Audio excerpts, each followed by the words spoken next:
Looked at from a wider perspective, your neighborhood is a big cloud of gas. Astronomers say the solar system is moving through the local interstellar cloud, also called the local fluff, because of its low density and irregular shape. The gases are mainly hydrogen and some helium. There are trace amounts of heavier atoms like carbon and oxygen and nitrogen that are just floating around the interstellar medium. We know that the heavier atoms in the interstellar medium are left over from previous explosions of stars as supernovae. The local fluff is 30 light-years long, about 180 trillion miles. It's inside a larger, chimney-shaped gas cloud called the local bubble, also the remnant of an ancient supernova. The bubble is 300 light-years long and lies in the inner edge of one of the spiral arms of the Milky Way. And that's our neighborhood. At least, we think it is. Our exact position in the Milky Way galaxy relative to the arms actually isn't known. The structure of the galaxy is not known in any real detail. Some people think there are 2 major arms, some people think there are 4 major arms. It's hard for us to determine the exact structure of our Milky Way, where all the arms are and so on, because it's kind of like a mouse being inside a maze. You don't get the big picture. In almost any Earth neighborhood, you can determine your location very precisely. Turn left in 30 feet.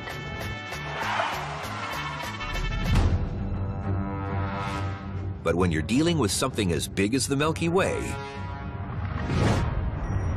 GPS isn't an option. The galaxy is, 100,000 light years across. Even exploring our local neighborhood involves a lot of uncertainty. But if we did have a galactic positioning system, it would probably locate us about midway between the top and bottom of the Milky Way, and about midway between the galaxy's outer edge and inner core. Our solar system is about 26,000 light years away from the center of our galaxy. According to one hypothesis, we have a very exclusive location. There's one idea that only stars in a certain range of distances from the center of our galaxy are in the so-called galactic habitable zone, that is, able to have life on planets surrounding those stars. It is just the right place with a star of the right temperature and a planet at the right distance for there to be a lot of liquid water on the surface where the chemistry of life began and evolved into us. The overall range of the galactic habitable zone extends from about 13,000 to 35,000 light years from the center of the Milky Way. The main part, where we are, ranges from 20,000 to 29,000 light years from the core. Inside the zone, old neighborhoods have been destroyed to make a place we can call home. Depending upon how you look at things, our local neighborhood, our local solar system, is actually a relatively safe place compared to what seems to be going on if you look at the universe in the large. In the early history of our solar system, it was a much more violent place when the material that formed the sun and the planets was still sorting itself out. There were all sorts of collisions and violent things happening that gave rise to this nice, calm, or relatively calm place that we have today. We think that the earliest stars formed out of hydrogen and helium alone, but that over time, the stars work as these processors that create the heavier elements. This is important because when those stars eventually die and explode, these supernovae, or stellar death explosions, seed the galaxy and the material around it with heavier elements. So, for example, the carbon in our cells, the oxygen that we breathe, the calcium in our bones, the iron in our red blood cells, all those are heavy elements. We know that the sun is at least a second or third generation star because there are planets around it. There are things made of iron and carbon and other heavier elements. But the processes that led to life on Earth don't seem to exist outside the zone. Closer to the edge of the galaxy, fewer massive stars have exploded, producing fewer heavy elements. Further out in the galaxy, you don't have as many atoms like carbon, nitrogen, oxygen, the atoms that are so important for the chemistry of life. So the habitable zone of the galaxy cuts off at a distance where you just won't have the heavier atoms to make life. If the outer galaxy is a bad neighborhood, the inner area is even worse. Gravity from massive gas giant planets could tear us apart. And there are other dangers the closer you get to the galactic core. Back in the times of Copernicus, we thought that we were the center of our universe. And even as we started to learn more about the heavens, eventually we still thought that we were the center of a galaxy. Now that we know even more, though, it actually turns out that we're lucky we're not in the center of the galaxy. At the center of the Milky Way, sucking matter and even light into it, is Sagittarius A star, a black hole nearly 14 million miles across, with a mass 3.7 million times that of our sun. Yeah, the galactic center has a black hole in it. It gives off a lot of radiation. It's enough to fry life as we know it. So you can't be too close to that. Then there are other regions in the galaxy that are also probably not so great for life because there's just so much radiation from nearby really hot O-type stars. O-type stars are giants. They're hotter than the sun, 10 to 50 times as massive, and throw out titanic amounts of ultraviolet radiation. With these stars, you don't worry about sunburn, but extinction. It's probably not easy to survive in an environment where you're in a tight cluster with a lot of O-type stars. O-type giants can destroy planets before they form. The radiation from these stars is so strong that it actually sweeps the material away from these newly forming would-be planetary systems and rips it out of the orbit of their stars. If you want proof, look at the Rosette Nebula. It's 5,200 light-years away, far outside the local bubble. But it shows what O-type giants could do to our neighborhood. A 2008 study by the University of Arizona of 1,000 stars in the nebula found star after star had been made barren by being too close to a blue giant. So what's a safe distance from the radiation of an O-type giant? Well, if you ask me, you can never be too far away from a giant. If you're life like us here on Earth, we're used to our fairly tame sun. You want to be probably at least tens of light years away, maybe more than that. Really, just don't get too close. Like a city between a desert and an ocean, our corner of the galaxy thrives between two different, inhospitable regions. With the elements of life and without the threat of intense radiation, it seems like our neighborhood is literally the only place to live. But is our place in the Milky Way really so exclusive? The idea of the galactic habitable zone is that if you're too close to the center of the galaxy, there's all these crazy things going on and it tends to kill off life. To be honest, I'm personally skeptical of the idea because I think that life can happen in all sorts of environments, or at the very least, we don't know. So we should be open-minded. It's possible that our kind of life can only live in this galactic habitable zone, but elsewhere there could be other kinds of life that we would call extremophiles. On the other hand, they would call us extremophiles.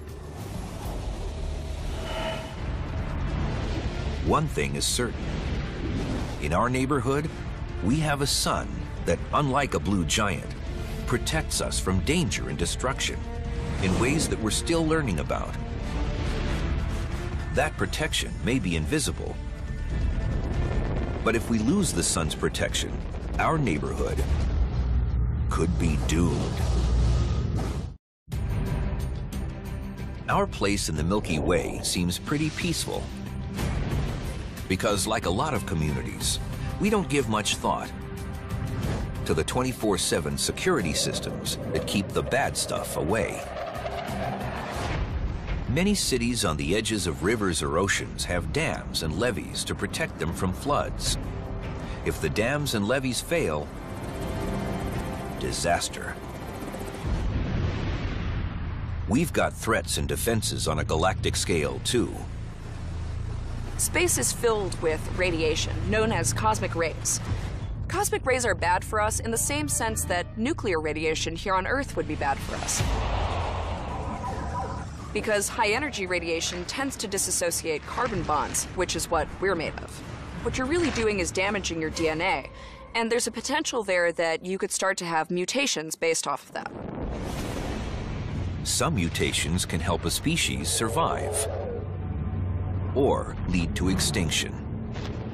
There's no evidence that cosmic radiation has really negatively impacted Earth in the past, but it's nothing that you want to play around with. Our neighborhood's prime defense against cosmic rays? Magnetism. We have this zone of protection in our neighborhood. Of course, the Earth has a magnetic field due to how things move around in the core of the Earth. The Sun also has a powerful magnetic field, and it also has the solar wind.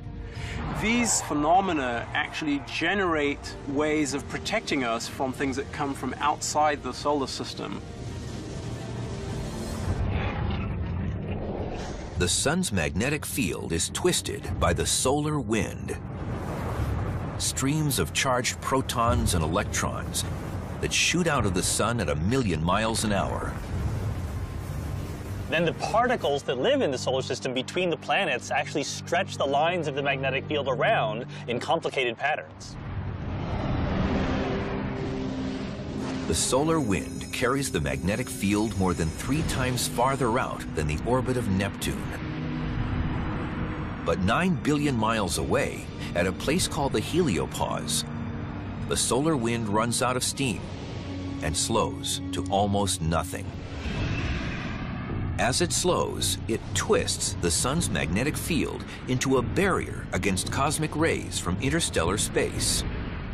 This is the heliosheath. If it wasn't for the heliosheath, these cosmic rays would actually pour into our solar system all the time. The heliosheath acts as a kind of shark cage for these incoming cosmic rays that might otherwise influence our planet. Some do come through, but they don't come through as strongly as they would without that protection. It used to be thought that the heliosheath was a rather elegant barrier made of flowing curtains of magnetic force. But recently, enter Voyager 1 and Voyager 2, probes sent out from Earth in 1977. In the early 21st century, these disco-era devices sent back information indicating that the Sun's magnetic field lines don't flow smoothly together. They break up and reform into violent magnetic froth, and each bubble in that froth is 100 million miles wide. We used to think that it was a smooth, nice barrier between them, but in fact it's a roiling place with all sorts of bubbles and patterns. I think there's always been people who think the universe is more elegant than it is, and people who think it's more violent than it is, and we're always surprised one way or the other. The truth is that some aspects of the universe are quite elegant, and in other aspects it's quite a mess. Where are the elegant areas of our galactic neighborhood, and where are the rough parts? It can be hard to tell with all that gas and dust in the cosmos. It's sort of like looking here. Behind me is Hollywood. There's even a landmark there, the Capitol Records building. You can barely make it out. And even beyond that, there are some hills that are even hazier. It's because there's stuff in the air that blocks the view. The hill itself obscures my ability to look beyond it, and that's kind of like the dust in very dense molecular clouds. When you hit a big wall of a dense molecular cloud filled with dust, you can't see anything. When we explore our galactic neighborhood, what we see depends on how we look at things. One of the things we've learned through the history of looking at the sky is that every time you look in a different way, you see new things. And looking at the sky a different way often simply means looking in a different part of the electromagnetic spectrum. As we look up into the sky with our eyes or with the aid of optical telescopes, in the visible part of the spectrum, we see the night sky, and there's a lot to see, but it's only a fraction of what's out there. Some space telescopes see through cosmic dust with infrared vision, similar to that used by commercial infrared cameras. I've brought with me this plastic bag, and when I put my hand inside of the bag, you can't see how many fingers I'm holding up. With the infrared camera, you can see the heat coming off my body. So my face, which is warm, is red and white, but my hair, which is cool, shows up as blue. So with the infrared camera, you should be able to make out how many fingers I'm holding up, even though you can't see through this bag. That's how astronomers peer through cosmic dust when they want to see things that are hidden from sight. For example, stars being born are very warm, but they're obscured by dust shells. With infrared, we can see them. Certain objects are transparent or opaque depending upon the frequency of the light that's trying to get through them. And so, in fact, something that's getting in the way, like a lot of interstellar dust or gas, is getting in the way of what your telescopes can see, are actually invisible in another part of the spectrum. You can see what's behind. With infrared and a multitude of other wavelengths at our command, we've discovered a lot of neighbors we didn't know we had. There's a whole array of instrumentation which is exploiting that lesson that if you look in a particular part of the spectrum, you see the sky in a very particular way. From what we've observed, it looks like some old neighbors might have helped life form on Earth, while some newer neighbors may be planning to wipe us out.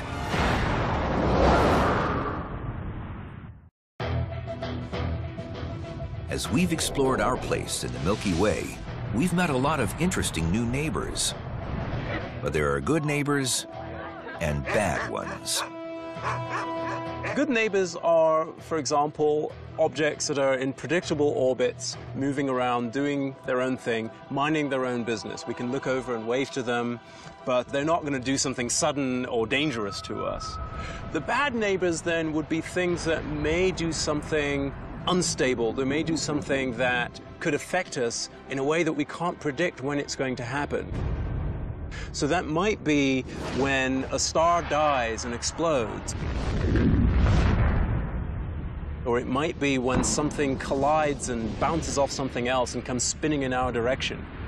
So classifying things roughly into good neighbors and bad neighbors is really a classification into predictability and unpredictability, or violence and non-violence, if you like. Sometimes a good neighbor will bring a moving-in gift. That might have happened to us billions of years ago, as the Earth was still cooling and forming out of recycled material from a recycled sun. We might have received a gift that changed everything. The early Earth was very hot, and probably any original surface water evaporated away. So we think that quite a bit of the water may have come from either comets or icy asteroids, or both. One of the theories about how we might have gotten so much water here on Earth is from icy bodies in the outer solar system left over from the formation of the sun and the planets, crashing into our inner solar system where Earth lives and delivers some of that water. According to one recent theory, about 4 billion years ago, the gravity of gas giants like Jupiter sent icy asteroids slamming into Mars, Earth, and Venus. But only on Earth did the ice penetrate into the mantle. The water softened the Earth and initiated a titanic process of plate tectonics, which led to the emergence of continents and oceans. And what of the life that formed in the oceans? Did organic compounds necessary for life also splash down from space? In rare meteorites called carbonaceous chondrites, scientists have found organic compounds like those that helped form life on Earth. These compounds are similar to what's been collected from many different sources, including Antarctic micrometeorites, interstellar dust, and comet samples acquired by NASA's Stardust mission in 2005. The origin of life involves a long series of reactions with many different organic molecules being just ones with carbon in them. And it's possible that different circumstances are needed to make the different organic molecules. Some of them might be made here on Earth, but others might be easier to make out in space and then bring them here to Earth on asteroids or comets. It's possible that without extraterrestrial gifts from our neighbors in space, life on Earth might never have happened. Milky Way neighbors may have helped nurture us, but the Milky Way has things that can kill us as well. With something like this, an orange dwarf named Gliese 710. It's about 60% as massive as the Sun and is currently just 63 light-years from Earth and getting closer. Gliese 710 appears to be heading pretty much straight toward the solar system. As an orange dwarf approaches the solar system, it becomes more and more significant. When it's about a light year away or less, then it becomes very important. Almost exactly 1 light-year away from Earth is a huge region of icy objects called the Oort cloud. The Oort cloud objects could turn into comets if they were to come close enough to the Sun, but usually we don't see them at all because they're so far away from the Sun. Billions of potential comets are waiting for something to give them a gravitational push. Something like Gliese 710. It'll start intersecting the Oort cloud, or at least gravitationally disturbing it, in something like 1.3 million years. If Gliese 710 gets close enough, its gravity could turn harmless chunks of ice and dust into rampaging comets launched at us. The results for Earth could be devastating. At that point, there could be a huge onslaught of comets into the inner solar system that could lead to another mass extinction. We don't know that that'll happen, but it could happen.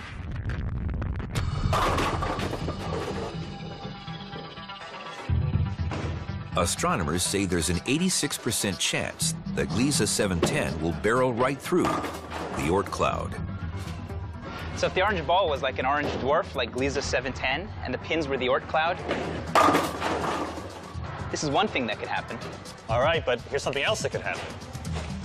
There's a 14% chance that Gliese 710 is just going to pass right by outside the Oort cloud, not coming inside it at all. But even without a direct hit, the effect of the star's gravity could disrupt at least some comets and send them straight for us. So the star could knock just a few comets toward the inner solar system. And all it takes is one comet to hit Earth to cause a catastrophe. We've got more than just Gliese 710 to worry about. There are more than 150 stars close enough to disturb us within the next 2 million years. The stars in our Milky Way galaxy are all gravitationally bound together. So they're moving in various directions, overall a rotation around the center of our galaxy, but not all the orbits are exactly the same. That means from our perspective, a given star might be going away from us or toward us. And NASA estimates there are more than 20,000 near-Earth asteroids more than 300 feet across. Like 2005 YU-55, which in November 2011 came closer to the Earth than the Moon. It might come even closer in 200 years. How bad would it be to get hit by a rock like that? Think about Nagasaki at the end of World War II and multiply by 4. As we've searched our corner of the Milky Way for other neighbors, bad and good, we've found some very unexpected things, we now have evidence of stars cold enough to touch and planets straight out of science fiction. Exploring our place in the Milky Way has turned up one surprise after another. It's like there was a house in your neighborhood that you never knew was there and that you've suddenly discovered, but is just down the block. Take Alpha Centauri, the brightest star in the constellation Centaurus, and after the Sun, our nearest neighbor star, 4.3 light years, or 25 trillion miles away. In the 17th century, astronomers announced that Alpha Centauri was really two stars. Then in the 20th century, it turned out to be a triple system. Alpha Centauri A is very much a Sun-like star, nearly exactly the same mass as our Sun. Alpha Centauri B is a little bit less massive. The third star, Proxima Centauri, is an M-type star. It's a very low-mass star, having perhaps only 12% the mass of our Sun. It is so faint that we can't see it with our unaided eye. It turns out that other very well-known neighbor stars are also multiple systems. Sirius, just 8.6 light years away and famed for thousands of years as the brightest single star in the sky, is really a binary star. Most stars are less massive and smaller than our Sun, and most stars are in binary systems. In both respects, our Sun is a little bit of an exception. The majority of stars are red dwarfs or brown dwarfs. Red dwarfs make up 70% of the stars not only in our galaxy, but in the universe.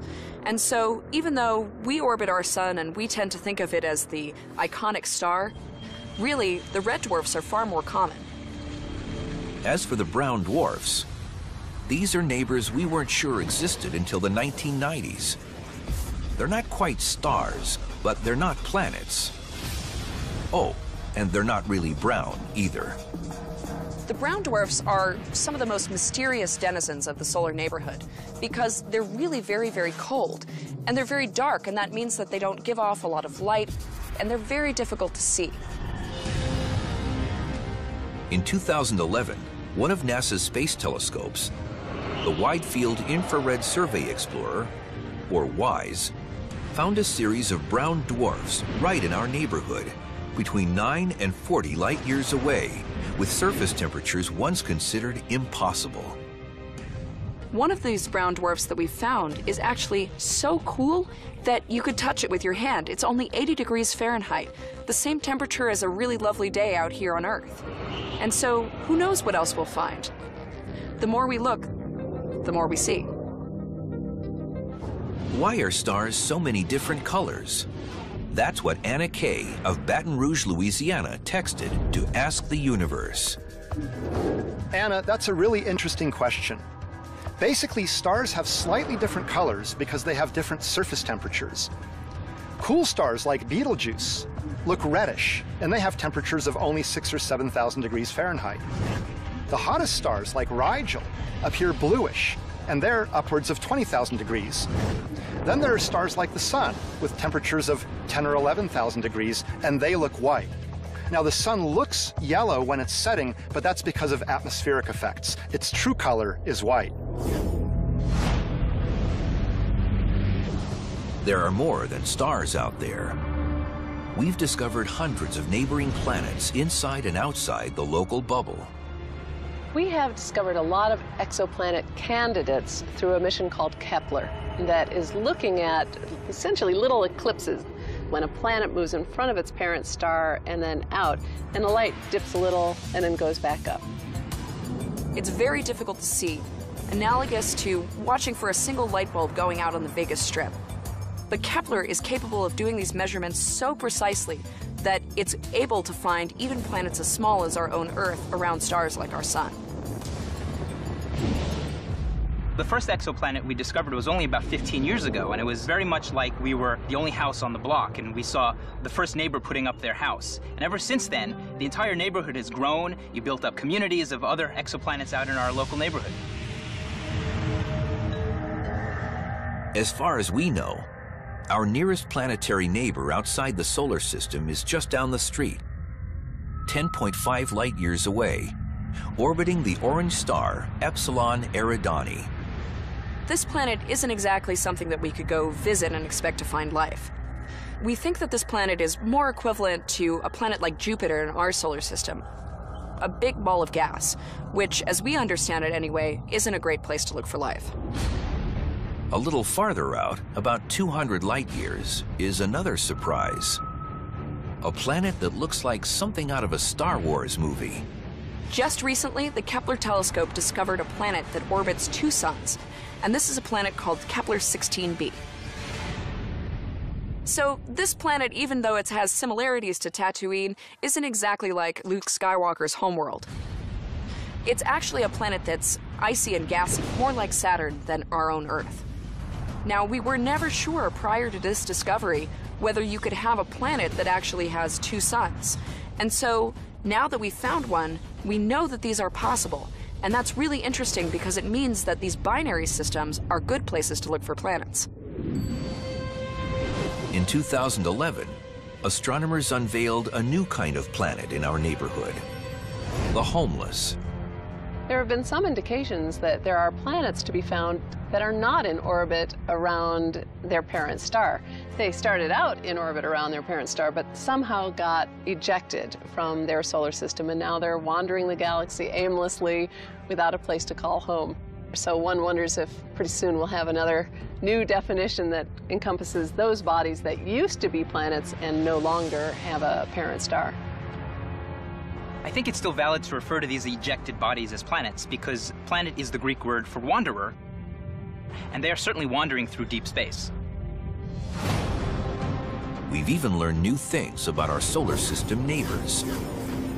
In the summer of 2011, the Hubble Space Telescope took the first pictures of the dwarf planet Pluto's previously unsuspected 4th moon. Now you might wonder, Pluto's not all that distant. Why did it take us so long to find a 4th moon? Well, it's because it's very, very small, only 10 to 20 miles in diameter, so it's very faint. It reflects only a little bit of the sun's light. The new moon is probably a frozen, lifeless world, like Pluto itself. So far, all of our newly discovered neighbors have been too hot or too cold to have any possibility of our kind of life. But the search goes on. So even though we haven't done it yet, we're at this point where our technology has caught up to our needs, and we're actually going to be able to start finding those planets like Earth in the really near future. However, being able to determine whether they would be supportive of life is a much more difficult task. None of the exoplanets we've discovered in our corner of the Milky Way pose any threat to us. But what about some of the stars out there? Could some of them die and take us with them?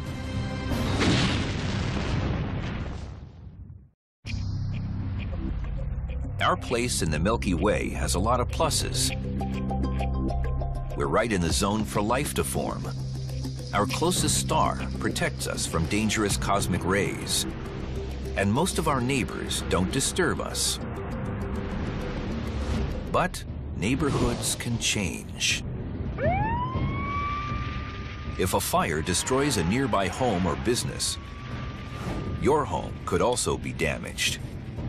So imagine what might happen when a star goes out of business as a supernova. That means they'll explode and throw all their innards back out to the galaxy. Exploding stars created us, most of the heavy elements in the stars around us, and the gas clouds the solar system dwells in. But it's a bad idea to be too close when a dying star explodes. A supernova explosion is an incredibly powerful explosion. The core of the star bounces out and smashes into the outer layers and blows them out into the galaxy. So what actually happens is that material gets thrown out in a shock wave that, if you're near enough to the shock wave, would be destructive. If it's 10 light years away or so, then high-energy radiation, like from X-rays and gamma rays, can harm us. It can, for example, destroy part of the ozone layer. What happens is the radiation comes in, disrupts nitrogen molecules. The nitrogen atoms then combine with oxygen to form nitric oxide. That nitric oxide, NO, disrupts ozone molecules, O3, and forms nitrogen dioxide, NO2. The nitrogen dioxide can then combine with atomic oxygen, forming more nitric oxide, which then disrupts more ozone, which leads to a snowball effect. So within a few weeks, you can destroy much of the ozone layer, allowing the sun's ultraviolet radiation to come in, and that would then kill life that's on the surface layers of an ocean or in ponds. That death toll would include the phytoplankton that are the foundation of the marine food chain and provide 50% of the Earth's oxygen. And that would spell doom for most larger forms of life, including us. One candidate for stellar extinction lies outside the local bubble, although it's been a familiar sight for thousands of years: the red supergiant Betelgeuse. The star, between 500 and 800 light years away and 20 times the mass of the Sun, forms the right shoulder of the constellation Orion. Betelgeuse is getting near the end of its life. Between 1996 and 2011, Betelgeuse shrank by 15%. For reasons that are still not understood. The red giant may go supernova in 500,000 years, or it may have already happened. It's conceivable that Betelgeuse will go supernova tonight, or tomorrow night, or next week. But it's much more likely to become a supernova in 100,000 years or in a few 100,000 years. Given that Betelgeuse is at least a few hundred light years away, it's possible that it's already blown up, and we just don't know it because the light hasn't reached us yet. The good news is that even if Orion does dislocate its shoulder, Betelgeuse is too far away to harm our neighborhood. But then there's HR 8210, about 150 light years away in the constellation Pegasus. It's not one star, but two. A star and a white dwarf in binary orbit around each other. The white dwarf is about 15% more massive than our Sun. Not at the supernova tipping point, yet. HR 8210 is this binary system, two stars that are orbiting one another, one of which has actually already died and is a white dwarf. Now, this system has the potential that when the star that's very hot right now starts to go through its death throes and starts to puff up as it dies, it might start to pour material onto that white dwarf. Essentially, these systems are like zombie stars eating their companions. When that normal star starts to expand, the white dwarf will start stealing material from its companion, becoming more massive. And if it reaches a certain unstable limit, it'll blow up as a Type 1a supernova. Are we far enough away to avoid being collateral damage when HR 8210 explodes? If you want to be completely safe from a supernova, you should be at least 100 light years away. 10 light years might be enough, but it might not. It depends on what effect kills you first. But that won't happen for a really long time. And by then, we will have moved off, and it will have moved off because everything in the galaxy is really on its way somewhere. So over time, that might happen, but at the point that it does, it probably won't be very close to Earth at all anymore. But don't feel too comfortable. The threat of HR 8210 was only discovered in 2002. How many more potential supernovas are out there? How close are they to us? And how soon will they explode?